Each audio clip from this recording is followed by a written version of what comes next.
Welcome to the Counselling Tutor podcast, the must-listen-to podcast for students of counselling and psychotherapy. Here are your hosts, Rory Lees-Oakes and Ken Kelly. Hello and welcome to the Counselling Tutor podcast with me, Rory Lees-Oakes. And with me, as always, is my fellow wingman and journeyman in the world of counselling and psychotherapy, Mr. Ken Kelly. How are you doing, Ken? Oh, I'm doing very well. And you know what? I'm going to hit this back to you because you're always asking how I'm doing. How are you doing, Rory? I've got a cough. I've swallowed a raisin. I've just been having a biscuit in the studio and it's stuck. So, yes, but I'm fine. And thank you for asking. Thank you so much for asking. Very grateful. I'm okay. Apart from the raisin issue.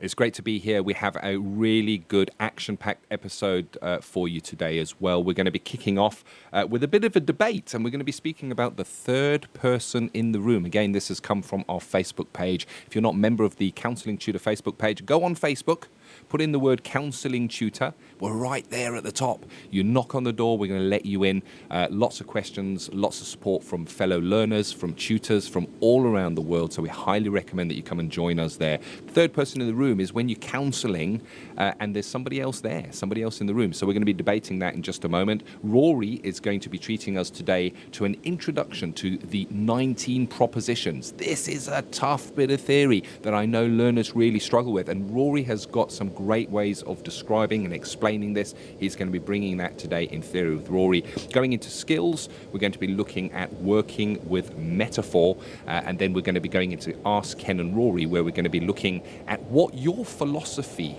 to counselling is. Yeah, that sounds like a real action-packed episode, and I really can't wait. I was desperately hoping to find a metaphor there I could link, but I didn't, Ken. But yeah, so we're going to... we're going to go into a question asked by Anna Camila Lewis Brady. So someone else has got a double barrel name apart from me, which is great. And basically she says, hello there, fellow learners and qualified counsellors. I'm working on an essay about when it is permissible to have a third party in the room. I'm referring to a third party stroke person in terms of a translator at a cultural agency when the client speaks no English, or a guide dog, a signer, for example. She goes on to say, I found out at college last week that the only time a client is permitted to have a chaperone to accompany them is in bereavement counselling, and this can be for the first session only. So this is a really interesting debate, isn't it? Oh, yes. And it comes up again and again. I've certainly heard this from our learners during their journey, and we've had whole debates with everybody within the class talking about this, and lots of different thoughts and feelings that come up for this. So if you're working with somebody, let's say they have a hearing impairment and they have an interpreter that works with them, do they come with you into your therapy room? How does that affect the confidentiality within the relationship? What are your thoughts on this, Rory? Well, it's a really interesting topic, isn't it? And I think we need to come from a first position here. People who may need support are entitled to a really first quality service, and they're also entitled to the service. So I get a little bit worried when I hear of agencies says, oh, we can't support you doing that. We can't, we're not allowing signers in. Because obviously the Equalities Act says that we have to work with people of different cultures, people with different abilities. My view of it is that you need to think about what the client wants and also about who the translator is. And let me give you some examples of translators that may not be suitable. I have heard that sometimes clients bring their children in. Certainly clients who have coming from counselling and may very well be from a different culture, but their children can speak English. And what can happen is that the children end up being the interpreters. And my view of that is that's really dangerous because, the person could be speaking about something really sensitive. It could be a sexual issue. It could be an issue that really the child shouldn't be hearing. And to have a child translate, I think is wrong. I'd also say about translators that, when I worked for a large agency, we did have translators in, but they were approved translators. If they were from doing signing, they were from British Sign Language, and they were a member of an ethical body, you know. Yeah. And it's the same with therapeutic translators. I do believe, and I'll try and look this up, that there are translators who are trained to work in therapy. So my view is that I can understand a student. It might be difficult for a student because there's all sorts of contractual and ethical issues. But for a qualified counsellor, I think really clients need, if they need a service, then if they need a translator, so be it. What's your thoughts, Ken? 100%. And I couldn't agree with you more there. And I guess it's about then considering what your contract says. How do you contract this with the client, and how do you, I guess, contract with the interpreter as well? Because there's confidentiality within that room, and it's understood that there's confidentiality between you and the client. But what about confidentiality of anything that the interpreter or that third person in the room may pick up? So it's about thinking about what that looks like. And getting an agreement. And at the end of the day, it's the client's journey, and it is their decision. If they feel comfortable with this, who are we to then, I guess, remove that service and say, oh, well, we can't do that because it doesn't fit. It fits if it's right for the client. Absolutely. And the other thing I'd say is that if you're dealing or working with people from a different culture, it might be worth kind of trying to do some reflection on the culture, maybe do some research, because to be honest, in translation, things get lost. Things do get lost. So you may have to think about how you're engaging with the clients, and maybe be thoughtful of the language you use so it's really clear so the translator can translate it. And of course, some languages don't have the same vocabulary, you know, as British. A bit of a question on the dog. Having a dog in the room. Yeah. Now, obviously, the dog isn't going to run off and break confidentiality.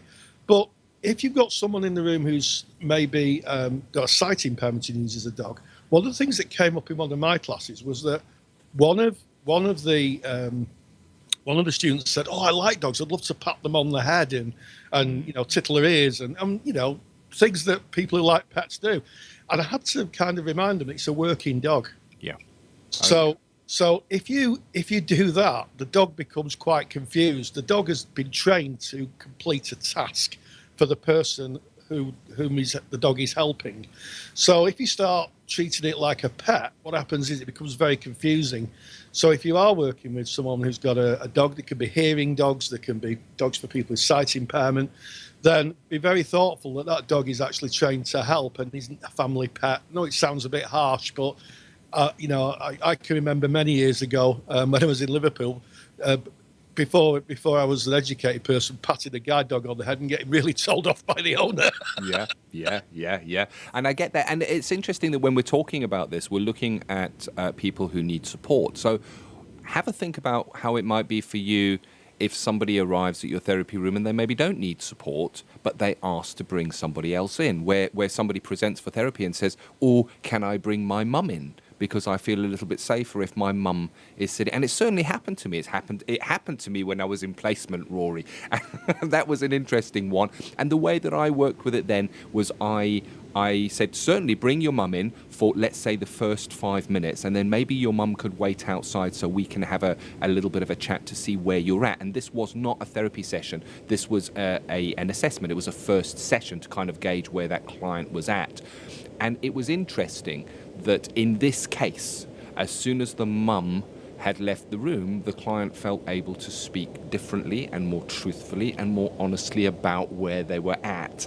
And towards the end of the session, I said to them, next time you come, would you be happy to come in on your own? And they said yes. But there was that just initial, I guess, fear, apprehension, anxiety about coming in on their own. So it doesn't necessarily have to be somebody who needs assistance.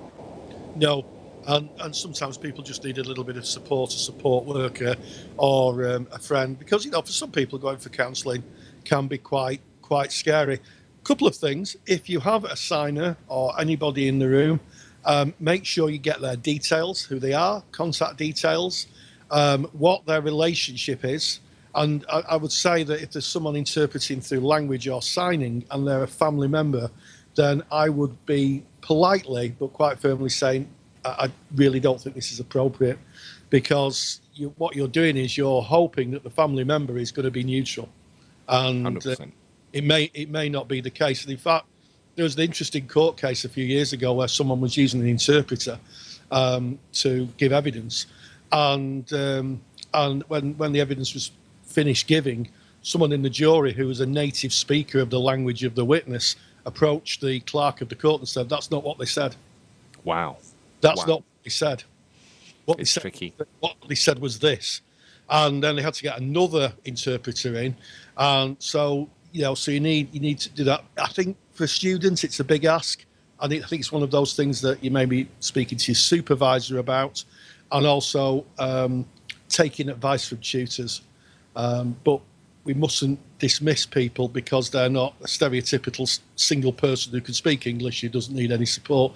But hey, Ken, there's another type of third person in the room, isn't there? There is the invisible third person in the room, and you're more likely to have this person in your room if you are a student and you're doing a placement and you're recording a session, because your recorder, the very fact that there is a device within that room that is recording your session that you can then use to maybe reflect back for your learning, to take to supervision.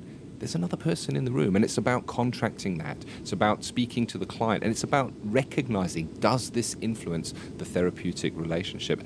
It's an interesting subject. It's a deep subject, and it's one worth debating. And as we say at the end of these little debates that Rory and I have, I challenge you to go and have a chat with your peers, with your tutor in your learning institution, and talk about a third person in the room. How does it sit for you? How does it sit for your peers? It's worth talking about, because it is not improbable that you'll come up against this in your practice.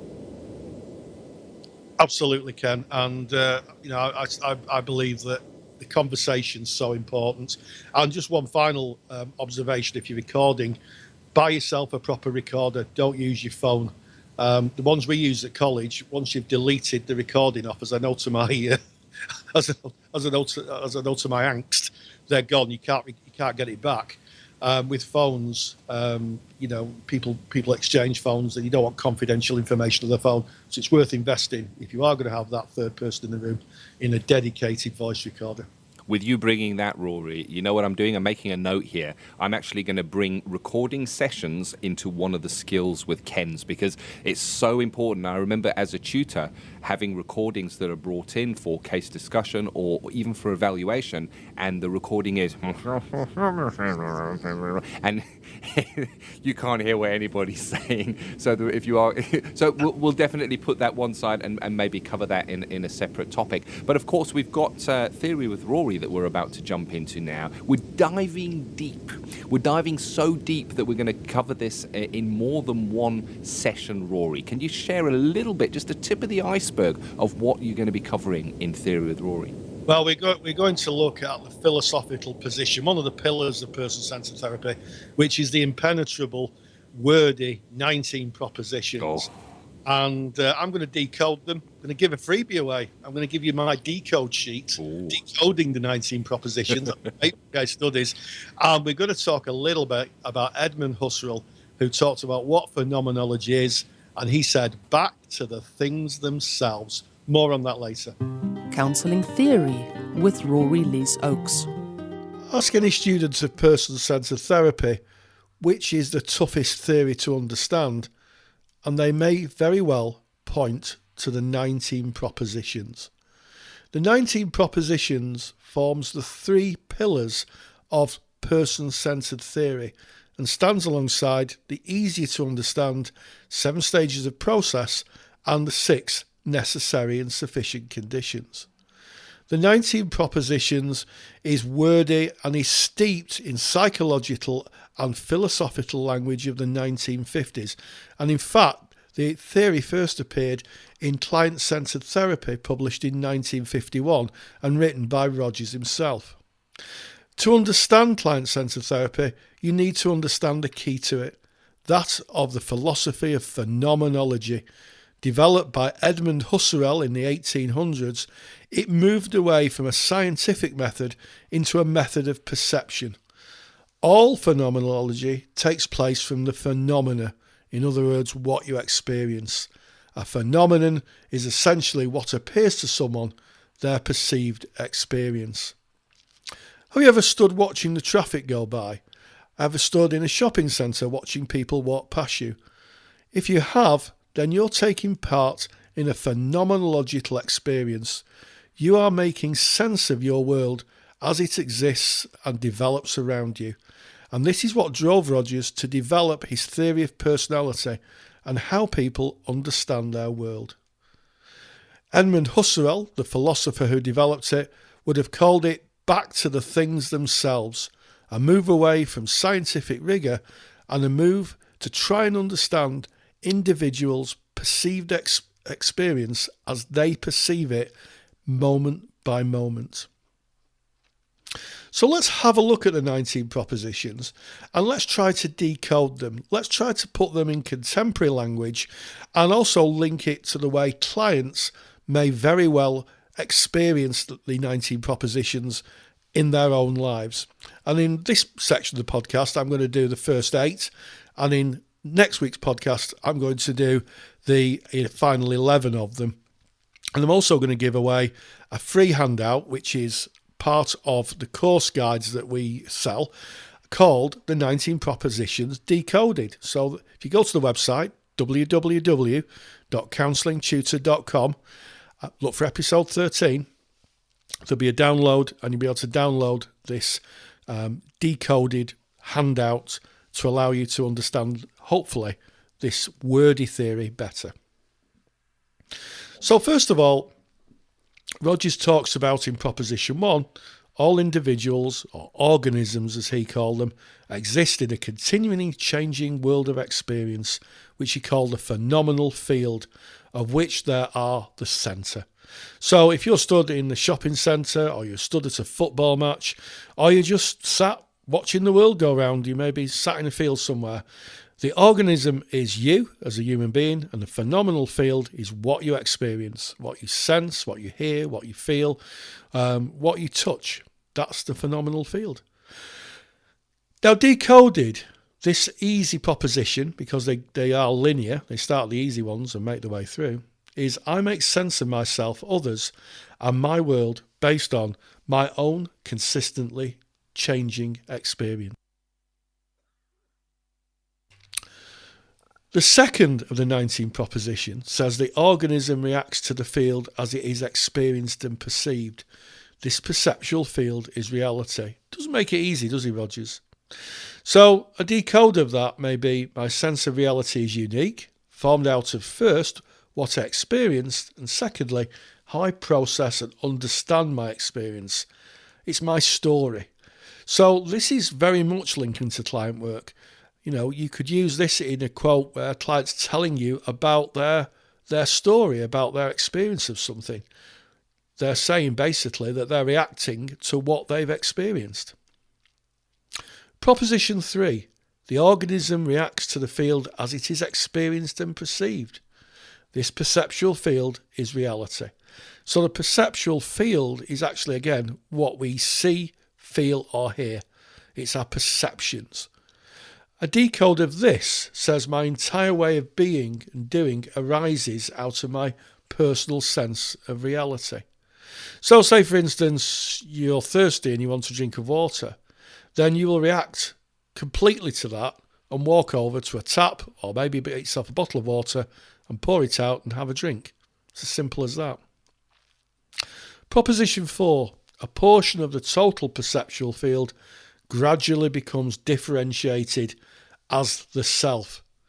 So this is quite an interesting one in Proposition 4. Part of my reality is my sense of self. So if you have clients who are told that they're stupid or foolish or less than, then that will be in their perceptual field. In other words, that will be in their experience. And part of that experience will influence how they feel about themselves. How often do we have clients who come in and say they're stupid or their self-esteem's low, not because that it's something that they believe that they've generated, but because other people have told them and therefore it must be true. Proposition 5, and now we're really getting into the wordy theory, as an interaction with the environment, and particularly as a result of the evaluation interaction with others, the structure of self is formed, an organised, fluid but consistent conceptual pattern of perceptions of characteristics and relationships of the I and the me, together with values attached to these concepts. He liked to write, Rogers, didn't he? So we could decode this as my sense of self arises from my experiences and perceptions, especially from comparing myself with others. Now, where have we heard this before? And from opinions of judgments of others as I perceive them. My sense of self, who I am in relationships, is fluid, but includes consistent perceptions. I attach values to these perceptions. So again, this is talking really again about introjected values and conditions of worth. And another word, external locus of evaluation.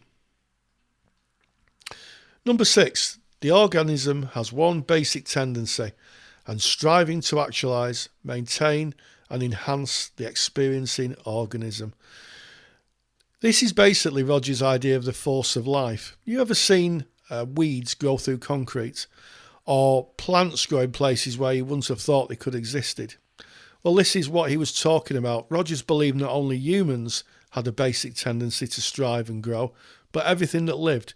And it could be called a theory of life or a force of life theory. Decoded, this says, I have an innate impulse to care for myself, heal and grow. This includes seeking to keep myself safe and intact, realise my inward potential, becoming who I am capable of becoming. And this links to a really key idea in person-centred therapy, that unlike other therapies that are outside-in models, where models of therapy are taught, and then the client has to learn the model and apply it, person-centred therapy is an inside-out therapy. So in other words, the idea is that people start to develop, grow, and personally develop themselves so that they can actually be the person of tomorrow or the self-actualized person. Number 7 is probably one of the easiest propositions. The best vantage point for understanding behaviour is from the internal frame of reference of the individual. Thank goodness for some simplicity. And it's very true, isn't it? And we do this by trying to enter the client's frame of reference and trying to see the world as they see it. And we use empathy. We try and literally walk in their shoes. And a decode of this, although it is quite a simple one, is you can adequately understand my behaviour only through understanding how I see myself and others in the world. And again, this links into a key idea of Roger's idea, that if you can get into the client's frame of reference, then by default, you will see the world as they see it, along with all the difficulties that they encounter.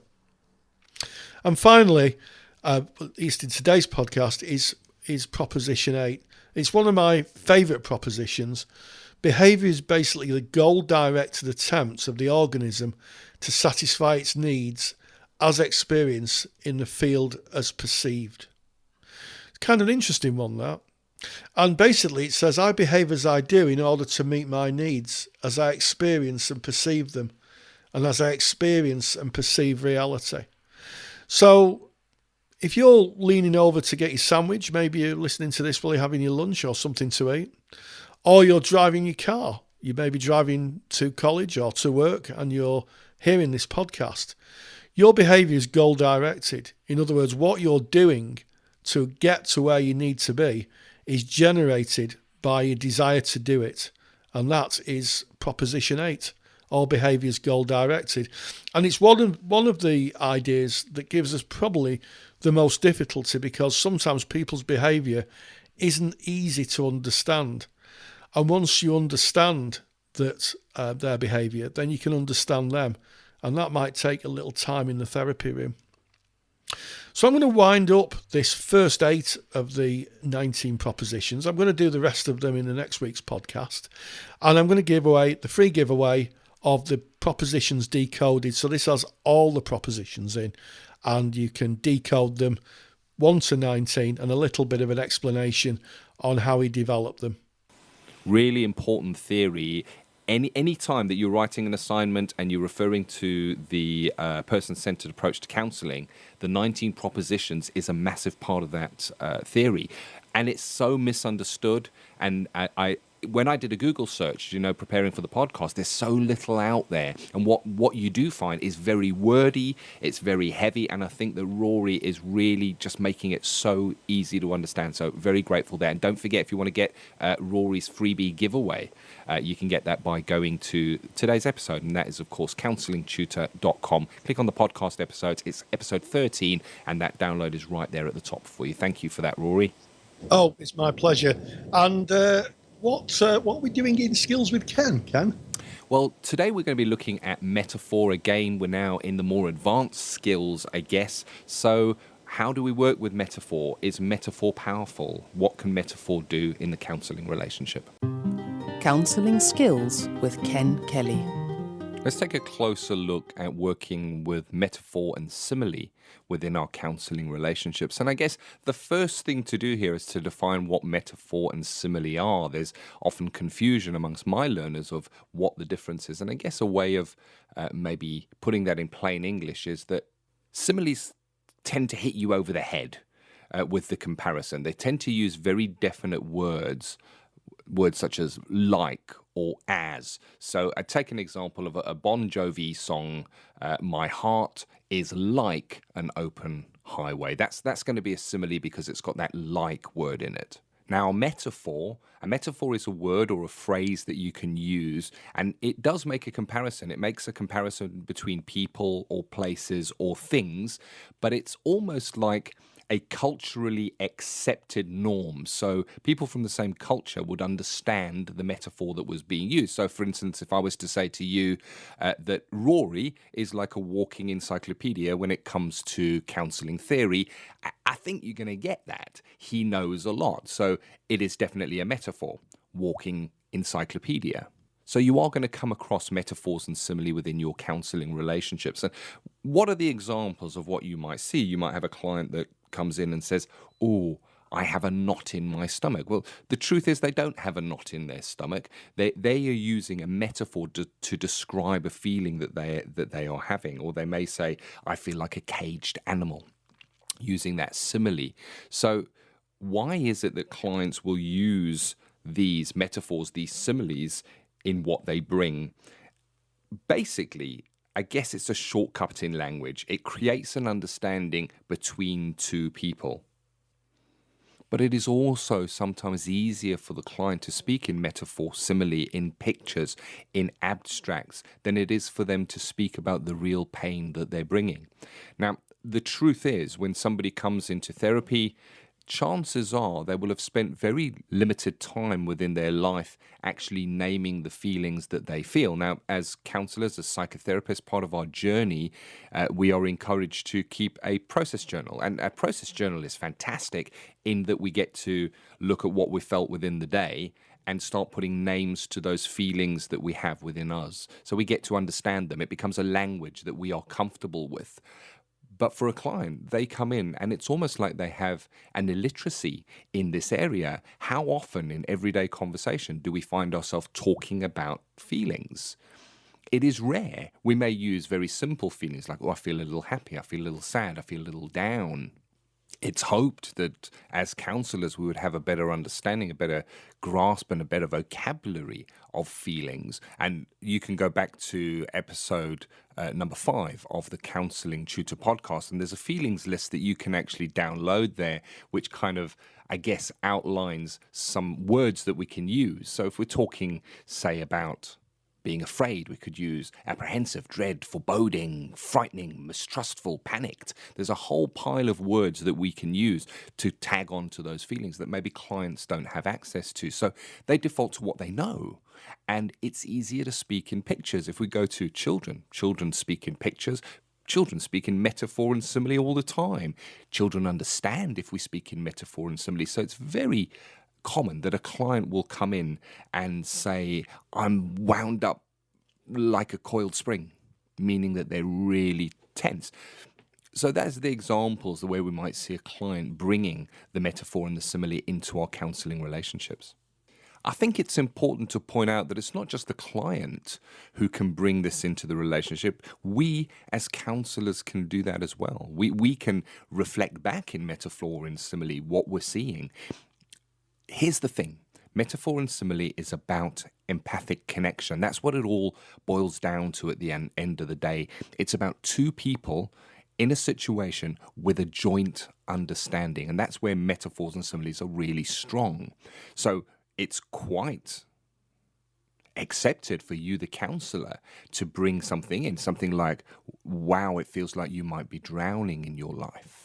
So drowning, they're not drowning, but drowning paints that picture that they're unable to keep their head above water, that they feel that they're being pulled down. There's that maybe sense of panic that goes with that. And if that connects with them, you may find that the client takes that and says something along the lines of, and I don't have a life vest. And we can pick up on that. There's nobody there for you. You just feel that the waters are coming over you and there's just nothing to keep you up. So we can really play with that and go with that. So it is quite okay for you to bring in the metaphor and simile. And I guess that would only be done when you have a deep empathic relationship, a bond with your client where you feel that it would be appropriate and match. So I guess metaphor, simile is allowing the client or empowering the client to bring how they feel and to communicate how they feel in a way using that is on the edge of awareness. And Gendlin spoke of it as being a felt sense, something on the edge of awareness where they can't quite put words to it. So they use the descriptive terms to bring that to you. And that is one place where we may see that metaphor, where we may see that simile coming into the relationship.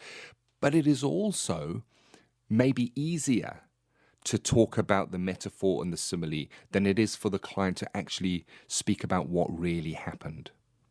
Maybe it's easier for the client to talk about the dark times than it is for them to say the times when I was being abused. And this is where we as counselors, as psychotherapists can use the metaphor, can use the simile almost as a vehicle, almost as something that is external to the client, almost that we can speak to the metaphor or the simile. So an example, the client says, I feel like a caged animal. And the counsellor may reflect back and say, you're trapped. There's just no way out of where you are at the moment. You're frightened. You're panicked. And then the client may come back and say, and I'm helpless. I got no teeth. I got no claws. As the counsellor, we may speak to the metaphor, to the simile. Say, what is it that animal needs right now?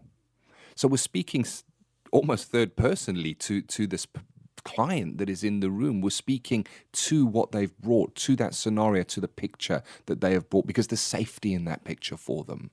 But they're also able to relate because it is them, it is part of self. And through the safety, there's almost a reframing where they can stand externally to that and see what it is that this frightened, scared, trapped animal does need. Maybe the client says, just to be loved, just to be recognized. And the client's very clearly saying to us, as the counsellor within that relationship, that they need to be loved and recognized. We can even reflect that back, saying, you just need to be loved, to be recognized. It's deep stuff. It's great relational depth working with metaphor. But we do need to tread carefully. There are dangers in using metaphor and using simile because they are cultural. It is a shared understanding, but it is a cultural shared understanding. So it would be highly inappropriate to say to a client who is Jewish to use a metaphor like bring home the bacon, because it just doesn't sit with them culturally. So we do need to watch and be really careful, and we need to be careful that we are in the client's frame of reference. If the client said, it's like being a Liverpool supporter on match day, does this mean elation or does this mean misery? It's about trying to find out where they're coming from, understand their cultural reference point to be able to have the empathic bond, to be able to use the power of the metaphor, to be able to use the power of the simile within the counselling relationship. So I challenge you as we come to the end, once again, have a think about this for you, process it, write about it, journal about where you use metaphor and simile in your everyday life. What certain things mean culturally to you, and what do you see from your group of friends? Go and speak with your peers. Discuss metaphor and simile. When you're next in your simulated skills sessions with your peers, watch out for it. Do you see it? Are those pictures being brought in? If you go with that picture and really drill deep down into it, how far does that go? I know I've had clients that have brought in a picture into the counselling sessions, maybe 2-3 sessions in, and at 10, 11 sessions, they're still using that metaphor. They're still bringing that simile in. It almost becomes a common theme that weaves itself through the counselling sessions. It is really, really powerful. But I guess for us to see the power, we need to be using them. We need to know they exist. We need to know what metaphor and simile are.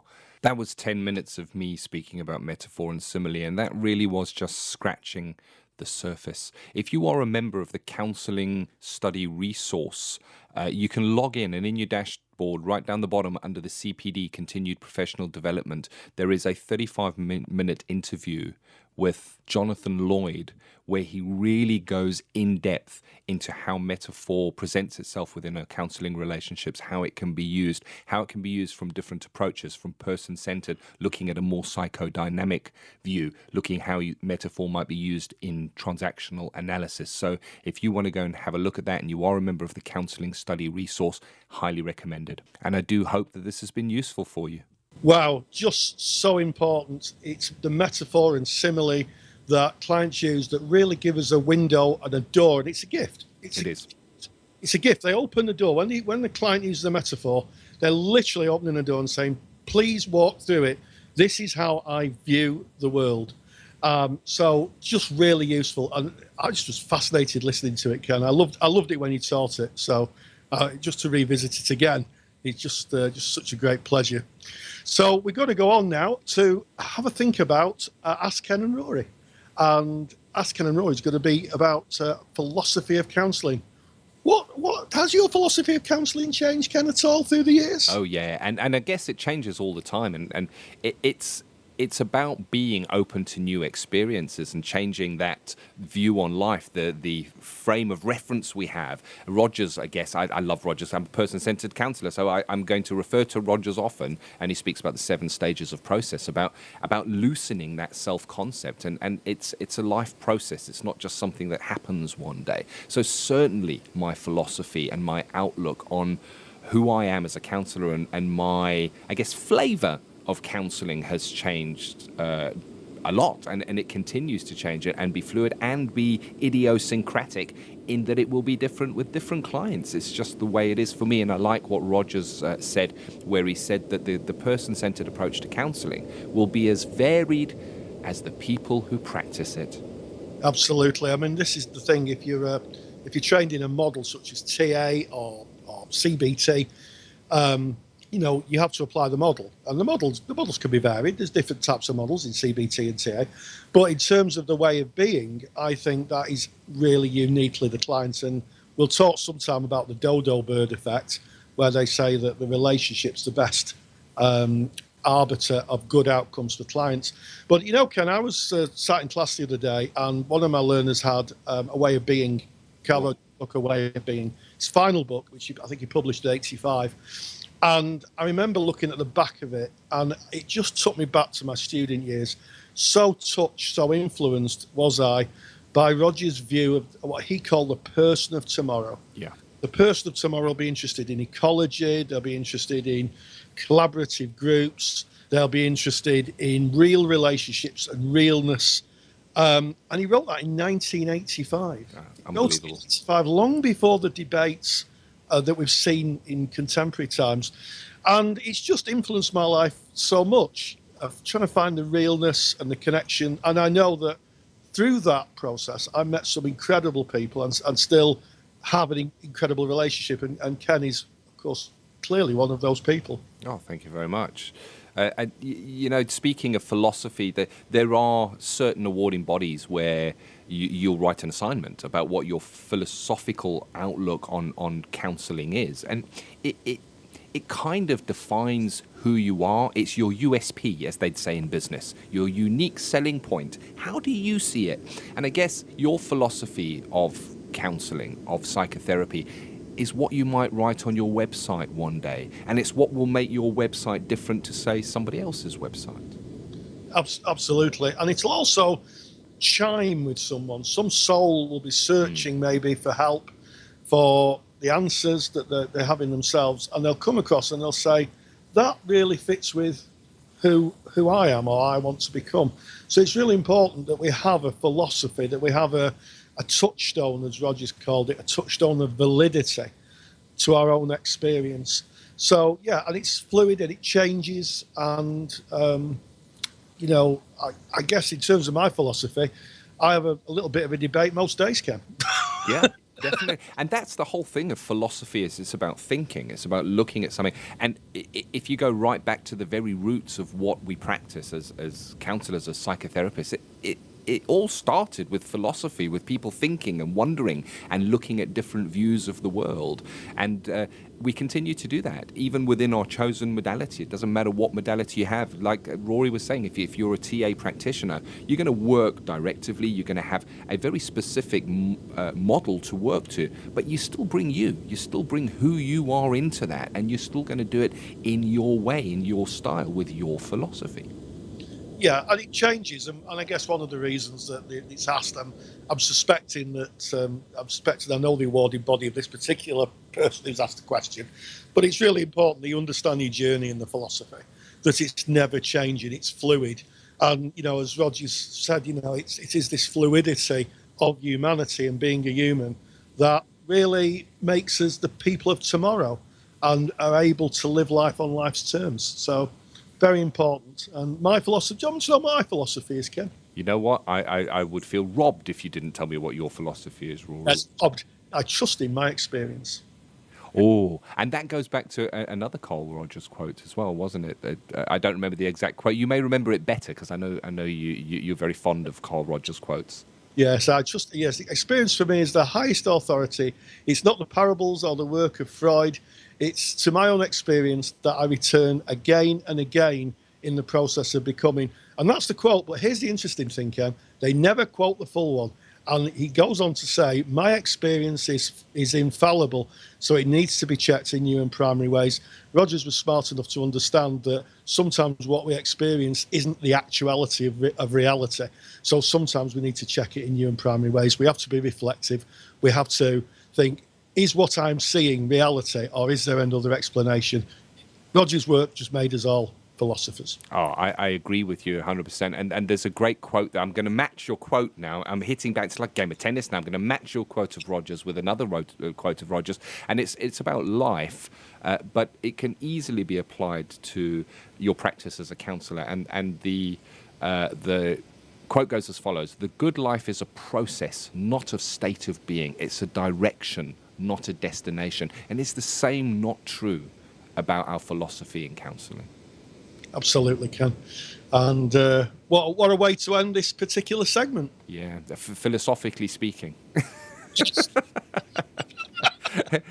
Literally philosophically speaking. So there you have it. I hope that you enjoyed this episode as much as we enjoyed bringing it to you. We absolutely love them. We love your feedback. We're over 30 comments on iTunes now, and we're just so grateful for those. Thank you. That is the way that you can give back to us. If you enjoy what you hear here, pop onto iTunes and leave a comment, a true comment, an honest comment of how you found this podcast. And I look forward to joining you again next week.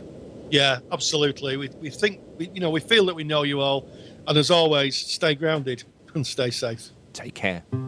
Thank you for listening to the Counselling Tutor podcast. Find the show notes for this episode on our website at www.counsellingtutor.com.